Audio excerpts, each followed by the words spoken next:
heard about this thing called like the age of Aquarius, which is a new age that people are entering into in terms of their minds, their souls, their body, and how we're leaving the age of Pisces, which is the age of the fish, which is the age of the fishes of men and stuff like that, and going into the house of the water pitcher, which is the age of Aquarius. So to understand this is to just know like how the stars are for signs, they're for seasons. So this is how, like, we're just supposed to pray and watch and see what's happening in the world and not be caught up in what is happening in the actual stars, because this is just how it is, that it's easy to be deceived because there's so many things that are happening and so many princes in the air, so many principles that are in the air. But what is taking place is that this world is shifting because of the things that are now presented to us.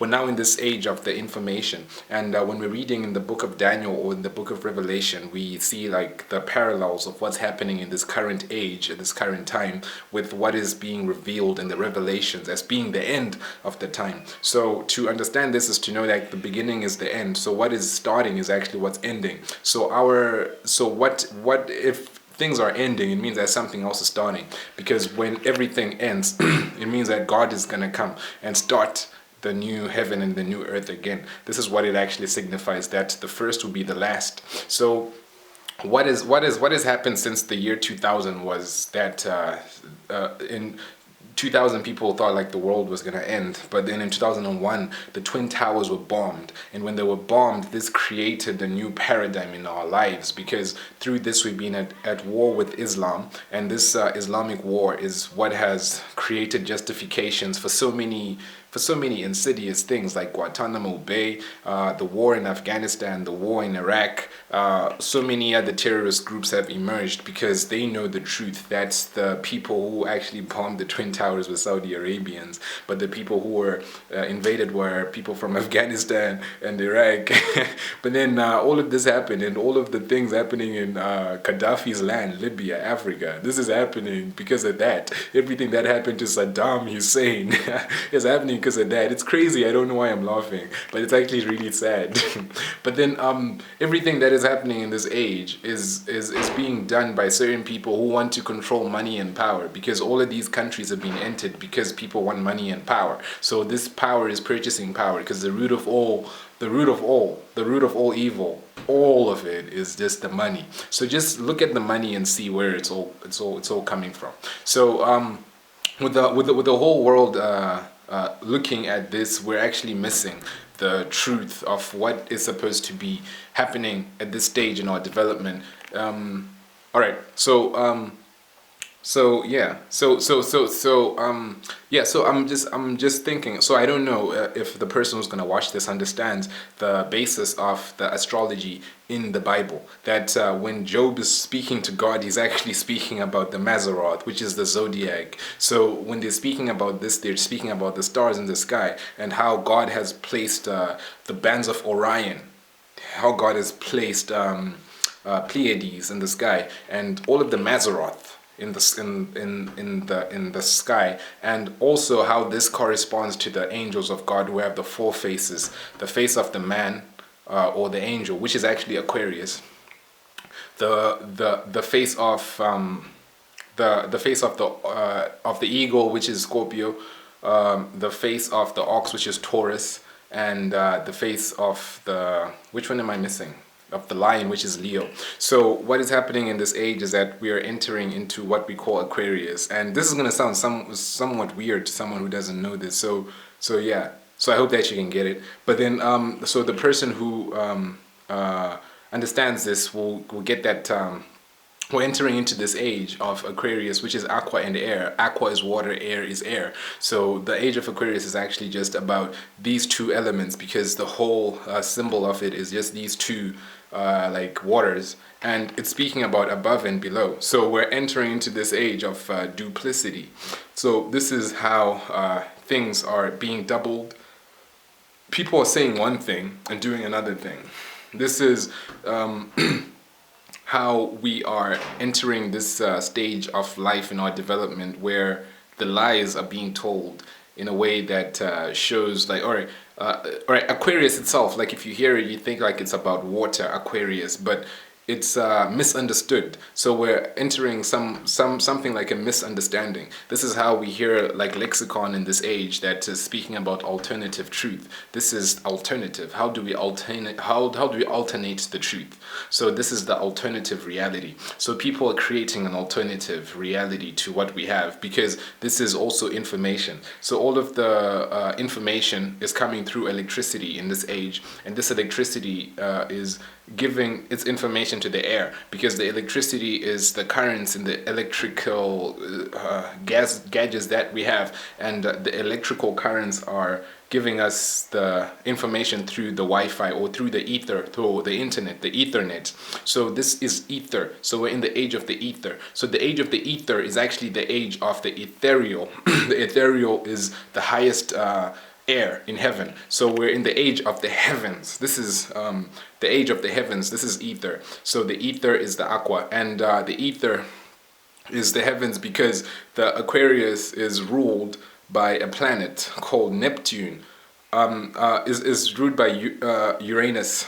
Not Neptune. It's ruled by Uranus, and Uranus is called like the father of the sky, and this is the father of everything, and the father of the Titans. The Greeks called Neptune the father of the Titans being the giants that came on the earth. So this is Genesis 6. So the father of, so the God and the God's sons. So these are the giants. These are the Titans. These are the men of renown, the Titans who have titles. So these are the Titans, and this is from Uranus. So this is the highest God, right? And through this we have this being the ethereal realm, and the ether being the light and the bright air. So from this we have the sky. So this is called the sky god, or the heaven. So we have the sky and the heavens.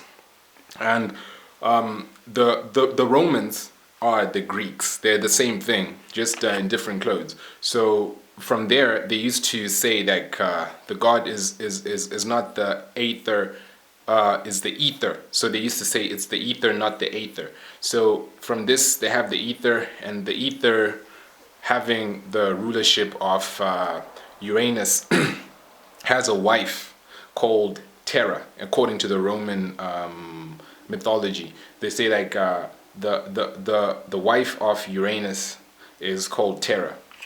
And Terra is territory. This is the terrestrial plane. So this is having the earth. And the Greeks had the same deity of the earth called, instead of Terra, they just call him Gaea, G-A-E-A. So from G-A-E-A, we have the primordial god, where, or goddess, where everyone comes out of. This is the earth. So from this, we have the same things that are happening in Romans and the Greeks, and these are the principles that we're still using. This is important to realize that every time you say like Monday, Tuesday, or Wednesday, you're using the Romans understanding, which is from the Greek understanding. So when you say anything, this is what you're just saying. So my people perish when they don't know stuff. So when you don't know that you're actually speaking this lexicon, you're moving in this darkness, because when you hear it from someone else as information, it shouldn't be startling, because you say this every day in your formation. So this is key. So this Gaea and this Terra is forming the earth, and this Uranus is forming the heaven. So Uranus is the god of the heavens, called the god of the heavens and the sky. So this is the time whereby we're able to reach up to heaven and have the heaven poured down to us, because the husband of this entity is the sky. So it's the sky god, who is Uranus, who is married or is a brother or a sister to the earth, which is Terra, which is the territory of the earth.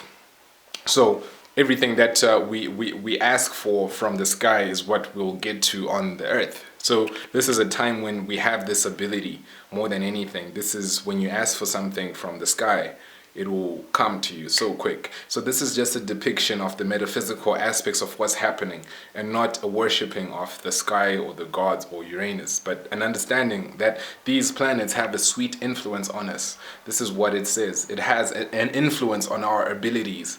This is how, like, we can't loose the bands of Orion.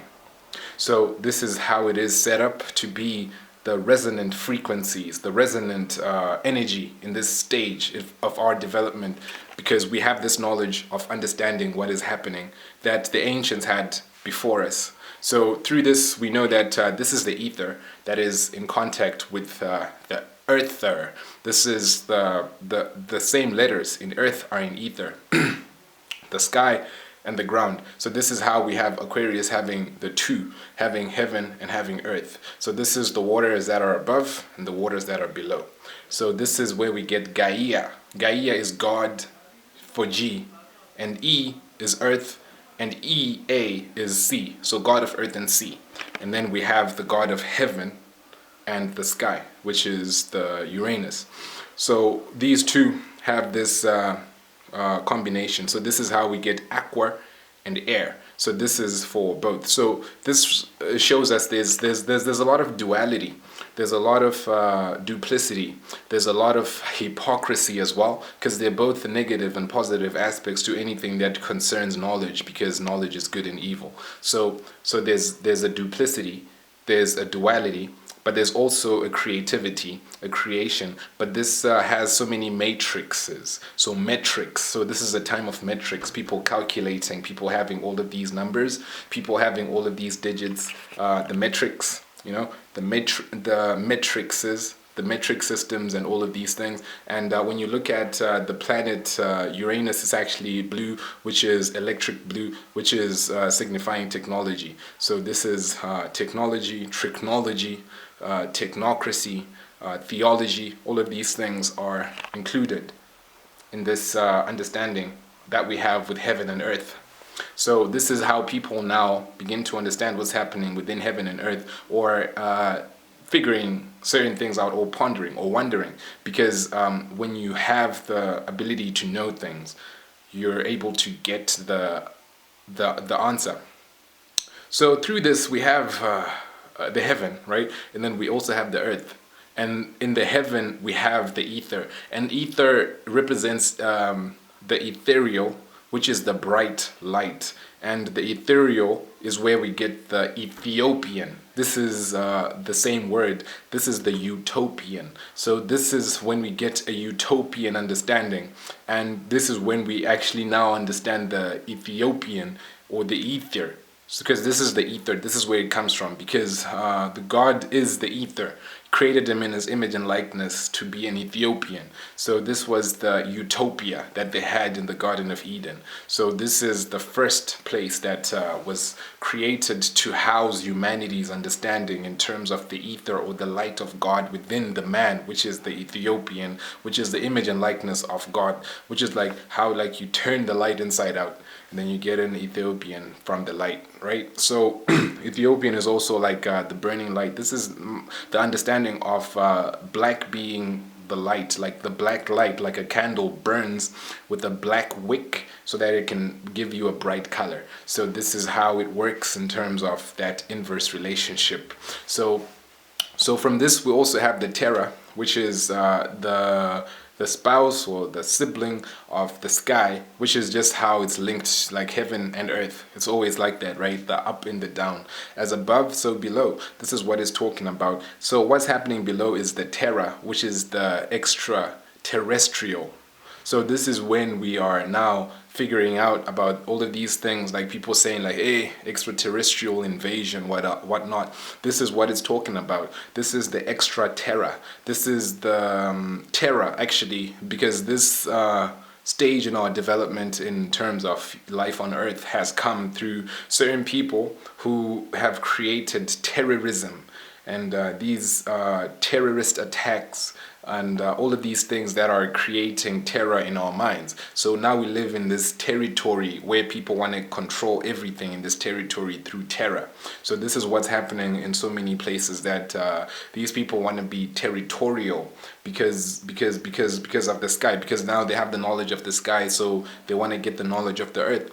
So through this we have this happening through duality, because we have the two waters. So this is causing so many disputes, or so much confusion with the people who don't get the truth in the reality of the sky, or in the higher mind, and who don't also grasp the truth of the lower self. So this is also speaking about the highs and the lows, which is to be able to reach to your higher self, your higher sense of awareness. And this is the most important aspect of how we are now journeying into the knowledge of God, in terms of meeting Him in the sky. This is us knowing the higher self, because these cells, or this self of me, is meeting with a higher sense of my cells, or myself, within the sky, or within my mind. So this is me leaving this world in order to meet Jesus, or in order to be to meet Christ. This is to have the higher sense of being, and to leave this physical, or this territorial body, territorial space, which is a limitation. So this is how we have this whole understanding of this key to the revelation of the mind, or a revolution of the times, because everything is happening in clockwork. So like a clock,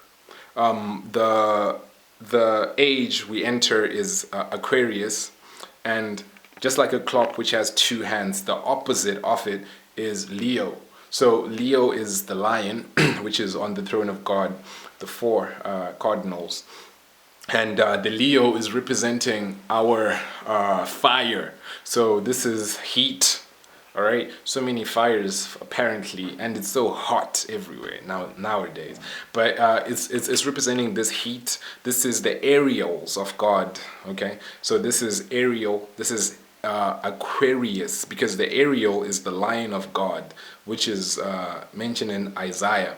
And this is like an L, but this is also a lion. And this is speaking about the air, okay, the roaring air. So this is speaking about the air, and the air is also speaking about the chair, or the cherubim, which is the throne of God, which is what God rides in the air. So the cherubim is to understand the put, or the pato, which is the chubby Cupid angel that they depict as being this white baby, which is actually this black pygmy. But then this is the cherubim, which is guarding the tree of life. So this is what it means when God comes down to earth, and then He gives us the tree of life. This signifies the end of the time, and this signifies the beginning of our life forever. So this is coming through the understanding that the cherubim is guarding the tree of life, and the cherubim, the chubby, the pado, is the angel that God rides on in the air, in the ether. And this cherubim is actually ethereal, or is also protecting what was put in the ethereal by a flaming sword, which is the fire. So this fire is representing this lion, and this lion is coming as the Leo. This is the sun, this is bright, okay, and this is also fierce. So this is fire, this is forceful, okay. So this is coming in terms with the terror, and this stage came with the burning of towers, the burning of Notre Dame.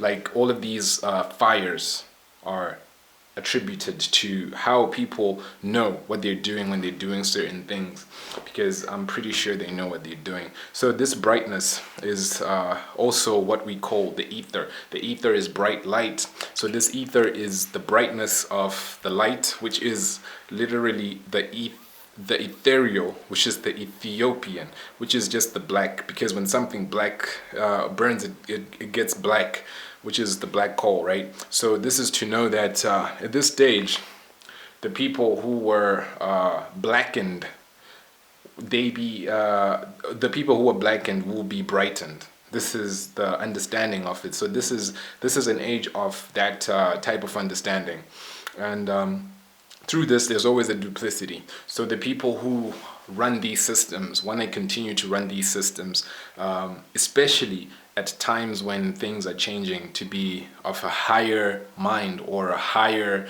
sense of awareness in terms of how people relate to the truth in themselves. So they want to have a higher sense of dominion within this. So it's very key to realize what's happening all throughout the world, and to keep your eyes glued on what is true, and to walk in formation with true information. And this is the only way that you will actually be able to survive through the truth that is being exposed through this age, because Jesus came with this ability to give us truth, so, and the ability to give us his abilities. So this is now what we're living through, and this is what we're now understanding as being this current age and this current stage, this current time, and moving forward.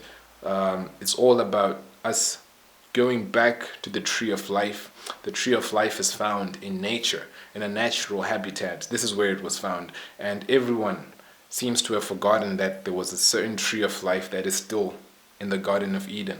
The Garden of Eden is in this earth, and the person, or the cherubim that is guarding the tree of life, is still there, and we're able to actually go there within the understanding of the true light of God and the love that he has given us. So yeah, so just keep your mind open, keep your heart open, but then guard your heart and guard your mind at the same time. So this is this stage that we're at, that everything is doubling up. So you have to be open and you have to be closed. So this is to be as gentle as a dove, right? And as crafty as a serpent. This is what it is about, and this is the paradox of our times. This is a real paradox, but this is leading us to paradise.